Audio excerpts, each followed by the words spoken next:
Hello everyone and welcome back to another NARAKA Bladepoint video. This is OSK and today we're going to be doing a very quick patch notes rundown for September 29th, which is tonight, 10 p.m. Central is when this thing is going live. So without further ado, let's get into it. We're going to go a little bit quicker. Hopefully I can fit it under 10 minutes, starting with this new piece of content, Zipping Ying. We have our F3 and our V3, Aromatherapy Protection, and Saving Grace Gauze. Aromatherapy Protection is going to allow you to apply her Inspiration Shield to your entire team all at once. Saving Grace Gauze will allow you to create basically an immortal field around Zipping Ying where your teammates cannot die for as long as you live or as long as you have rage. This will make your health stay at around 5 to 10% whenever you take lethal damage if you are a teammate, and overall looks very, very strong. Zipping Ying should have a nice presence in trios from here on out, I would believe, and Aromatherapy Protection is just absolutely nasty. Starting with new map updates, we have Boomerang Cliff, which is a new area. There's been something wrong with Yushan Ruins recently. Thick icebergs becoming loose. This is the first little peak that we're getting out of Yushan Ruins. So take your time to go search up this area. Looks very interesting. I really like this architecture here by the lower left you can see on your screen. So I'm really interested to see how that's going to go. Also, there will be a lot of resources around here. I can already tell there might be a gold up here. There might be a gold up here. And there might be a gold up here, actually. And I'm sure they'll disperse loot as they normally do. Now, for limited time, Night Scream bot mode. This is supposed to be like harder than hard. Absolutely skillful bots that'll be doing combos and parry baits and all this sort of stuff. This is time limited. They're wanting to train the AI opponents and reopen it someday. So this is kind of a test. Hopefully they're not like, unbeatable or anything like that. That's very easy to do in bot modes, but y'all go check it out. I know for a fact that I'll be checking it out and hopefully posting a video about it soon before the end of September. So be on the lookout for that. Hopefully my repairs are done by then, because that's why I've been gone. Anyway, we'll get more to that at the end. We have a brand new event, Mystery of Plume Castle. Y'all can read through it. All were annihilated, the doom of Holoroth. All were left were the Broken Wings Falcon statues. Now Holoroth is confronted with desert bandits wreaking havoc, power, division, and faith lost due to the once glorified Aquila.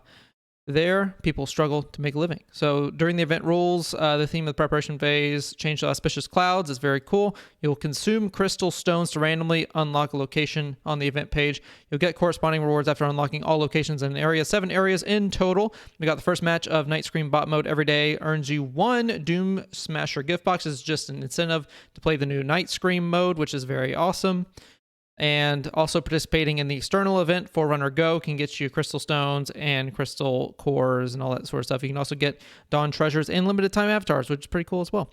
And after all 7 areas are unlocked, you can still use crystal stone and crystal cores on the event page to get tie and spectral silk awards as normal. Now for the big hero adjustments, there are a lot of these. I kind of skimmed over them earlier today, but we're going to be deep diving into it. When casting Divine Bell on his skill talents, Tianhai is gaining an immunity to debuffs, but if you already have a debuff, they will not be cleansed. This is more of a debuff shield as opposed to a cleanse. So if you already have burning, you're still going to be burning with the Divine Bell, but you can also block burning if you time it right.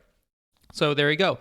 And a big increase right here for his ultimate. The damage multiplier of Ground Stomp is increased from 10 to 12, guys. That is a fifth. That is a fifth more damage. And that's when Tianhai grabs 2 enemies in the transformed state of all ultimate talents. So he's going to be even more of a threat if you happen to get 2 people, if you happen to get a double grab in trios. That is absolutely that's just amazing damage. So there you go. Tianhai, nice buff. Wu Chen, when Wu Chen is casting Tai Chi Rip and all ultimate talents, players can now press the ultimate button to turn off aim. So I'm assuming that this allows you to face whatever direction. I'm not really 100% sure how that looks. Let me know in the comments if you are a Wu Chen main. Valda Tsui improved her ability to interrupt the focus grade by her water spear when casting Nether Nightmare and Nether Nightmare Bind. She can now interrupt the golden focus strikes. So basically, no matter what stage of focus you're in, Nether Nightmare and Nether Nightmare Bind, that's when she throws her spear. Basically, they'll be able to go straight through it. For Tumulch, they've changed the airborne effect of Tumulch's Zephyr Wisp and all his talents to the control effect, which can ban the skills that can be cast while under attack, but can be broken by attacks with stagger effect. I'm not really sure what attacks with stagger effect would be. I would imagine that this is like a Yueshon charge or something along those lines. and they've optimized the performance of the action, which is pretty cool.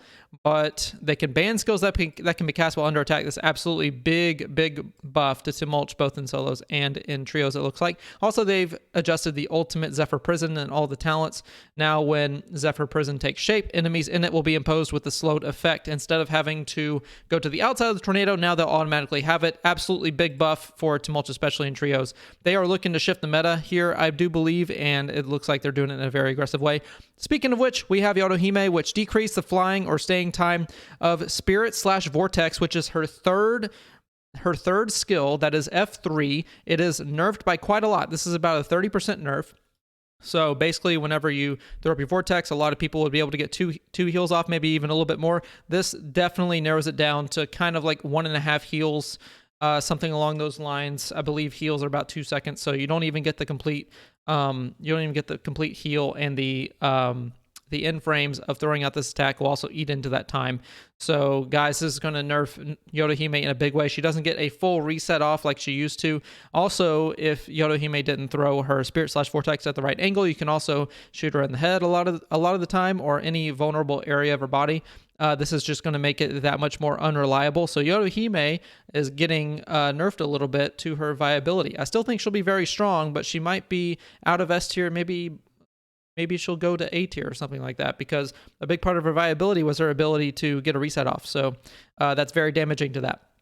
Viper Ning, we have Yushan Enigma, which can now be used while under attack and interrupt gold focus strikes. The cooldown has been adjusted to 25 seconds. This basically makes Viper Ning's F1 a get out of jail free card in most scenarios. Can be used while under attack is a very important phrase in NARAKA Bladepoint. This basically allows you to get out of any combo you want. So very important wording here. And they can interrupt golden focus strikes, which means that you're getting blown back no matter what you're doing. When casting Twilight Crimson Unchained, which I do believe someone told me is the silencing version, Viper Ning is going to get a 40% damage reduction. This bans your skills, your ultimates, and your grappling. So basically, Viper Ning just becomes like a super boss whenever she's casting this thing. Now you want to run away as effectively as you can. You'll still get stunned at the end there, but now Viper Ning just gets a 40% damage reduction, which is absolutely nuts. So Viper might be back on the table for solos, and she very much is still on the table for trios. So there you go. Other adjustments, they've optimized the prompt effect of skills when target is beyond the range. So that's very nice. For Longsword, we have a new Soul Jade. Or actually, this is just weapon adjustments. It does have another Soul Jade down here, which is like Hepta Detach, which looks very flashy, very cool. I can't wait to use it.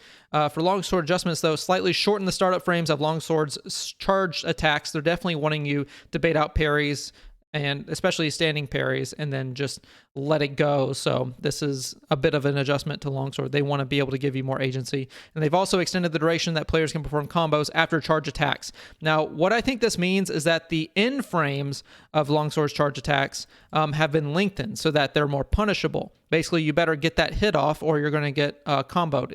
This is how I'm reading this. And this is why we really need a native English speaker, because the way this is translated, extended the duration that players can perform combos after charged attacks.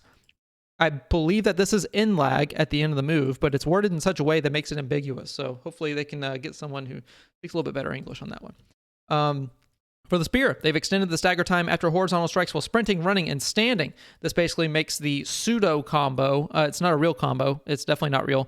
But your 1-2 crouch 1-2 horizontal attack that you have with spear, it's extending the stagger time of this, so it makes it easier to hit. So if you're on high ping or you're going up against someone with high ping, very sorry, you're going to have a bad time. They've also decreased the damage multiplier of airborne horizontal strikes from 2 to 1.6. Absolutely massive nerf. This is about a fifth of the damage off, which is actually very big. This basically makes it to where spear is just feeling really bad in terms of damage. So they really want you to play more methodically, not get that free horizontal strike off, given that it's pretty easy to hit for the most part. They've pretty much nerfed spear. It wasn't even in that great of a spot, in my personal opinion, and now it's in an even worse spot. So that's my take on this. Let me know what you think down in the comments. And for Greatsword, they've also optimized the special effect of the second horizontal strike. No one ever uses the second horizontal strike, trust me, but I'm glad that they optimized the special effect. I guess it'll look better. For Soul J adjustments, we already talked about the Longsword. In-game adjustments, combat, they've greatly increased player sliding duration max distance on the ice in snowy peaks. This will be very fun around the frozen lakes and Frost Moths, I believe they're called. For Hollow math adjustments, they've increased the resources in Inn of the Dukes, Jade Pass, Altar Tranquility, and Emberhawk, always down for more resources, so that's nice. Hollow mechanism adjustments, players can trigger their spikes by hitting them instead of triggering them passively. Thank you very much. Triggering, the cooldown triggering was down to 5 seconds from 12 seconds, so no thank you for that, but at least we can now properly set traps here. They've added a wide range silence effect to ghostly hands after they're triggered.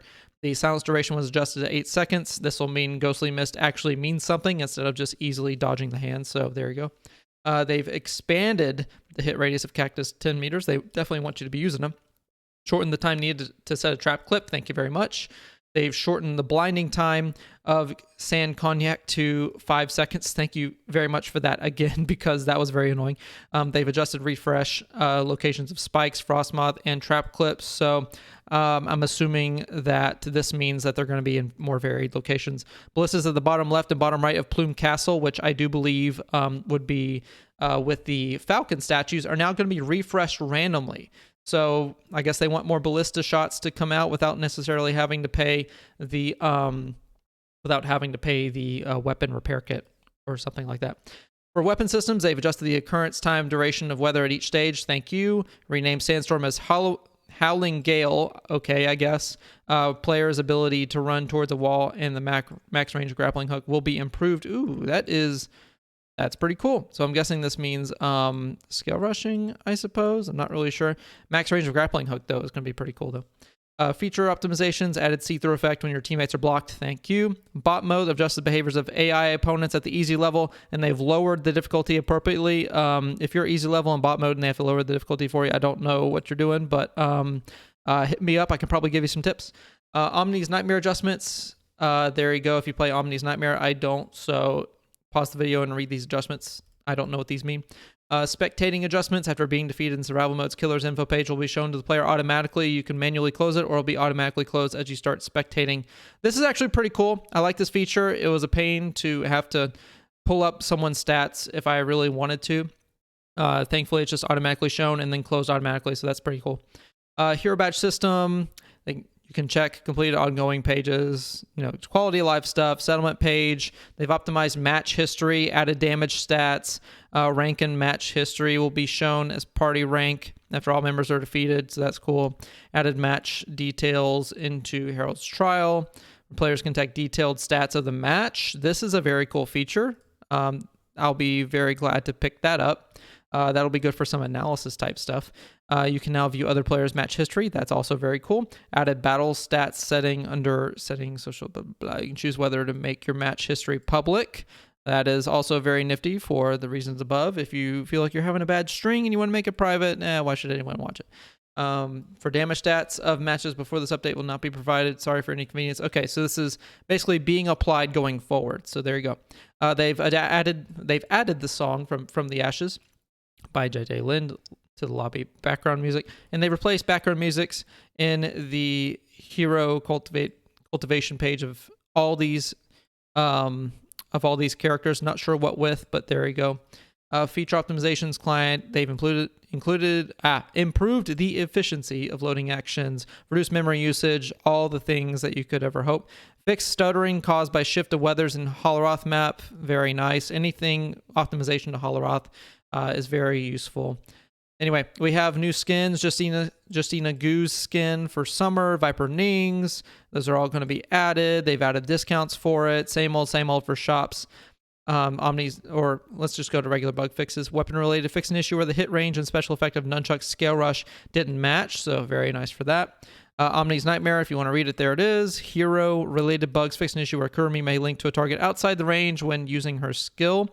So I guess they're tying that down. And fix an issue where Team Ultra may replay the ultimate animation after casting it already. I saw this once. It was kind of interesting to look at, but now it's removed. So there you go. Guys, that's going to do it for your patch notes. Where have I been for the last week or two? Well, my house has been getting its bathroom repaired. So I've actually been away from my house, away from my computer. I'm finally back at my computer. It's still not done yet, but I was able to sneak in and get a quick recording off. This video is going to go straight up. I'm not going to edit it. I'm not going to do anything to it. I just want to get this video up and then go back to the hotel because For one thing, I am tired. I'm tired of dealing with this. Haven't been able to play NARAKA for like 2 weeks, so I'm kind of out of it at this point. But anyway, videos should be returning hopefully pretty soon. Their last day is Friday, which is in 2 days from making this video. So hopefully I'll be able to get back up and running. Probably release a video about the Night Scream mode up here that we saw sometime on Friday, I would hope. But anyway, yeah, that's going to do it for tonight's video. Thank you very much for watching. Hopefully you enjoy the new patch. I've been OSK. Y'all have a great day, and I'll see you in the next one.